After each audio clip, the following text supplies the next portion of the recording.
नमस्कार।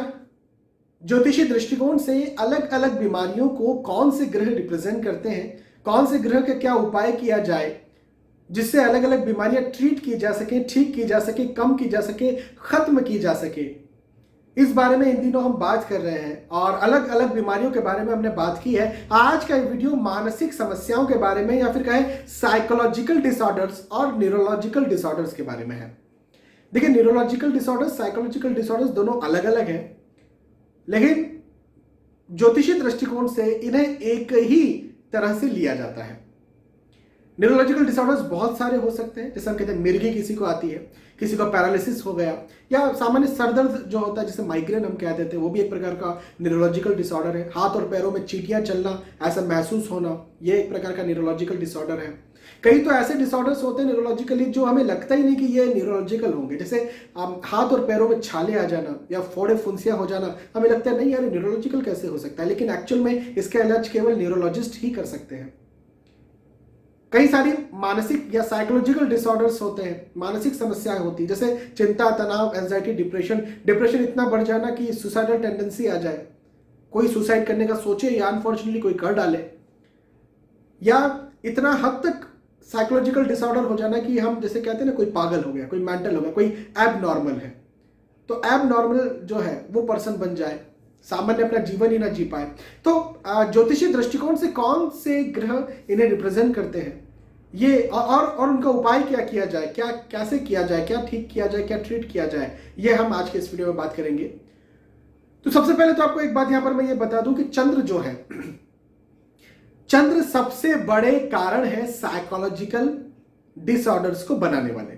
जी हाँ, साइकोलॉजिकल, मानसिक, कॉन्शियस, सबकॉन्शियस माइंड से रिलेटेड जो भी प्रॉब्लम्स होती है। हालांकि न्यूरोलॉजिकल डिसऑर्डर्स को भी बनाते हैं, लेकिन यदि 100% कारण साइकोलॉजिकल डिसऑर्डर्स को बनाने के हैं तो चंद्र 50% कारण न्यूरोलॉजिकल डिसऑर्डर्स को बनाने के, लेकिन कारण तो है। तो चंद्र को हम साइकोलॉजिकल और न्यूरोलॉजिकल दोनों ही डिसऑर्डर्स को बनाने का कारण मानते हैं, पहली बात। दूसरी बात, इसमें जो है अष्टम भाव बहुत बड़ी भूमिका निभाता है। लग्न कुंडली का अष्टम भाव, अष्टम भाव का स्वामी, ये दोनों बहुत ज्यादा महत्वपूर्ण है। यदि किसी को न्यूरोलॉजिकल डिसऑर्डर हो रहा है तो साइकोलॉजिकली भी है, लेकिन न्यूरोलॉजिकल यहां पर ज्यादा है। यदि लग्न कुंडली का अष्टम भाव जो है वहां पर कोई ऐसा ग्रह आकर के बैठा जो कि मारक है, जो कि खराब करने वाला है, या इवन योग कारक भी है, मान लीजिए लग्नेश आकर के अष्टम भाव पर बैठ गया, तो इस इंसान को साइकोलॉजिकली या न्यूरोलॉजिकली किसी प्रकार का डिसऑर्डर हो सकता है। अच्छा, फ्रीक्वेंसी अलग अलग हो सकती है।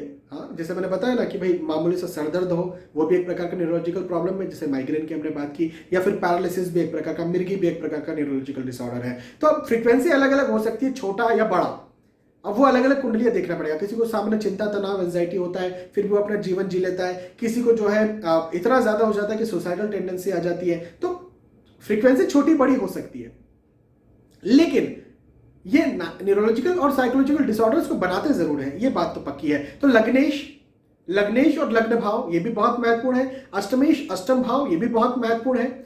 चंद्र बहुत महत्वपूर्ण है, और जिस ग्रह की दशा चल रही है वो ग्रह बहुत महत्वपूर्ण है। तो ये सारे ग्रह मिलकर, या एक या दो ग्रह इनमें से यदि कहीं खराब प्लेस्ड होते हैं, खराब होते हैं, जैसे मान लीजिए चंद्र जो है वो नीच राशि स्थित है, लग्न कुंडली के तीसरे, छठवें, आठवें या 12वें भाव में बैठे हैं, केतु या राहु के साथ ग्रहण लगा करके बैठे हैं, अस्त बैठे हुए हैं, तो कहीं ना कहीं डर की भावना, चिंता की भावना, तनाव की भावना आ ही जाती है। लग्नेश अष्टम स्थान पर बैठे, कहीं ना कहीं न्यूरोलॉजिकल या साइकोलॉजिकल डिसऑर्डर आ ही जाता है। तो सारे ग्रह मिलकर या सारों में से एक या दो ग्रह इस प्रकार की समस्या बनाते हैं, जो मैंने अभी आपको ग्रह और भाव गिनाए। यहां पर भाव भी बहुत महत्वपूर्ण है, ग्रह भी बहुत महत्वपूर्ण है। तो आपने पहले यह समझा कि ज्योतिषी दृष्टिकोण से कौन से ग्रह, कौन से भाव ज्यादा महत्वपूर्ण होते हैं। अब हम ये समझे कि भाई ठीक है, महत्वपूर्ण तो होते हैं, लेकिन किया क्या जाए। मान लीजिए आपको समझ में आ गया कि भाई मेरे चंद्र खराब है, मान लीजिए आपको समझ में आ गया मेरी जो महादशा चल रही है वो ग्रह जो है वो कुंडली में कहीं नीच राशि स्थित है और वो खराब चल रहे हैं, मारक ग्रह चल रहे हैं, अष्टमेश की ही महादशा अनफॉर्चुनेटली चल रही है, तो फिर क्या किया जाए। तो सबसे पहले तो यही बात है जो मैं अगेन दोहराऊंगा, रिपीट करूंगा, कि आप सबसे पहले तो ये देखिए कि कौन कौन से जो मैंने यहां पर गिनाए हैं आपको भाव और ग्रह, फिर से गिना देता हूं। चंद्र, लग्नेश और महादशा जिसकी चल रही है वो ग्रह, ये 3 ग्रह हो गए। लग्न भाव और अष्टम भाव, ये 2 भाव हो गए। मतलब ये 5 चीजों को देखना पड़ेगा। इन 5 चीजों में पहले तो आप ये समझिए कौन खराब है।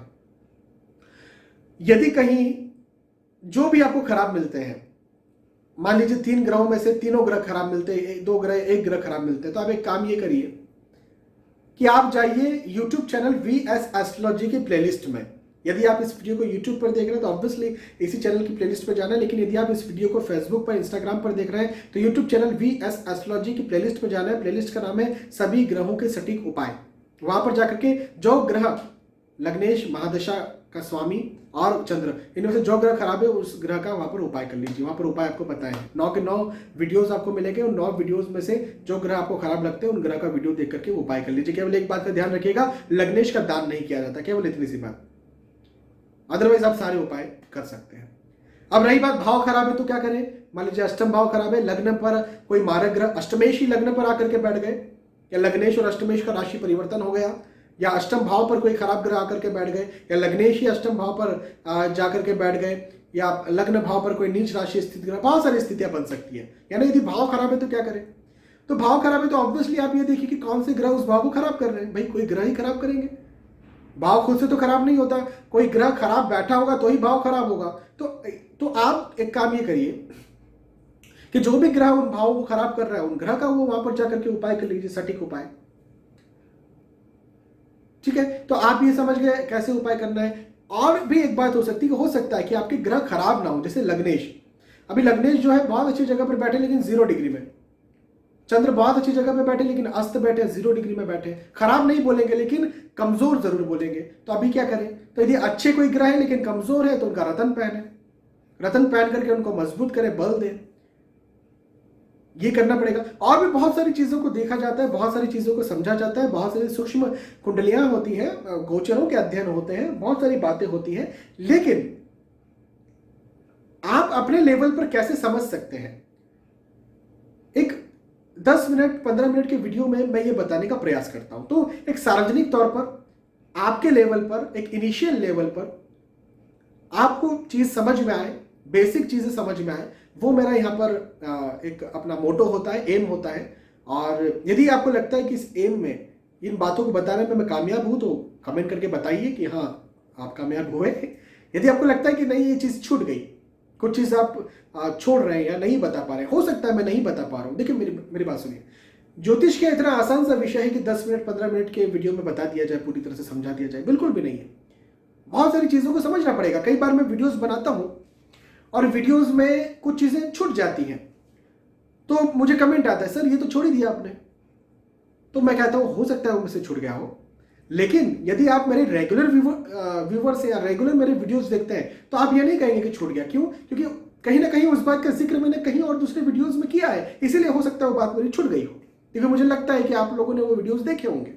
तो एक वीडियो में 10 मिनट के 15 मिनट के वीडियो में सारी चीजों को सम्मिलित कर लेना, समाहित कर लेना, ये तो असंभव है। पूरे ज्योतिष को समाहित कर लेना ये तो असंभव है, लेकिन फिर भी एक मोटे मोटे तौर पर बताने का प्रयास करता हूं। फिर सबसे बड़ी बात तो होती है एक्सपीरियंस।